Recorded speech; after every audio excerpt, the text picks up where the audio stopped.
రోహిత్ శర్మ ఈ పేరు వింటే వెంటనే గుర్తొచ్చేది అద్భుతమైన బ్యాటింగ్ స్కిల్స్. అయితే బ్యాటింగే కాదు, కెప్టెన్సీలోనూ అతడు ఎంతో పేరు గడించాడు. ఇంటర్నేషనల్ క్రికెట్లో టీమిండియాను సక్సెస్ఫుల్ గా నడిపిస్తున్న హిట్ మ్యాన్ అక్కడికంటే ఇండియన్ ప్రీమియర్ లీగ్ లో సారథిగా ఎక్కువ మార్కులు వేయించుకున్నాడు. ముంబై ఇండియన్స్ జట్టును 10 ఏళ్లుగా అద్భుతంగా లీడ్ చేస్తున్నాడు అతను. ఈ 10 సంవత్సరాల్లో ఆ ఫ్రాంచైజీకి ఏకంగా 5 ట్రోఫీలు అందించాడు రోహిత్. అలాంటి గ్రేట్ కెప్టెన్ ను ముంబై ఇండియన్స్ అవమానించింది. హిట్ మ్యాన్ ప్లేస్ లో హార్దిక్ పాండ్యాను సారథిగా నియమించింది. గౌరవప్రదంగా కాకుండా తమ నిర్ణయమే ఫైనల్ అనేలా అవమానకరంగా రోహిత్ ను తప్పించడంపై ముంబై తీవ్ర విమర్శలు ఎదుర్కొంటోంది. హిట్ మ్యాన్ ను అర్ధాంతరంగా తీసేయడంతో అతని ఫ్యాన్స్ తట్టుకోలేకపోతున్నారు. అయితే తీవ్ర బాధలో ఉన్న రోహిత్ అభిమానులకు ఓ గుడ్ న్యూస్.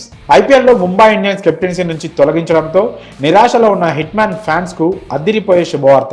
వచ్చే ఏడాది జూన్ లో జరగనున్న టీ20 వరల్డ్ కప్ కు టీమిండియా కెప్టెన్ గా ఫస్ట్ చాయిస్ రోహితేనని బీసీసీఐ వర్గాలు వెల్లడించాయి. ఒకవేళ హిట్ మ్యాన్ ఓకే అంటే అతనికే సారథ్యం దక్కుతుందని బీసీసీఐ వర్గాలు కన్ఫర్మ్ చేస్తున్నాయి. ముంబై కెప్టెన్సీని హఠాత్తుగా వచ్చి ఎగరేసుకపోయిన హార్దిక్ పాండ్యాకు భారత టీ20 జట్టు పగ్గాలు కూడా అప్పచెప్తారని వార్తలు వచ్చిన విషయం తెలిసిందే. ఇంజురీ నుంచి కోలుకున్నాక అతన్ని కెప్టెన్ గా ప్రకటిస్తారని సోషల్ మీడియాలో గట్టిగా వినిపించింది టాక్. ఈ నేపథ్యంలో రోహిత్ ఓకే అంటే చాలు కెప్టెన్సీ అతడికే ఇస్తారంటూ బీసీసీఐ వర్గాలు చెప్పడం అతడి ఫ్యాన్స్ కు అదిరిపోయే న్యూస్ అని చెప్పాలి. అయితే దీనికి రోహిత్ ఒప్పుకునే ఛాన్స్ అంతంత మాత్రంగానే కనిపిస్తోంది. వరల్డ్ కప్ 2022 తర్వాత నుంచి భారత టీ20 టీం కు హిట్ మ్యాన్ దూరంగా ఉంటూ వస్తున్నాడు. కేవలం వన్డేలు టెస్టుల్లోనే కంటిన్యూ అవుతున్నాడు.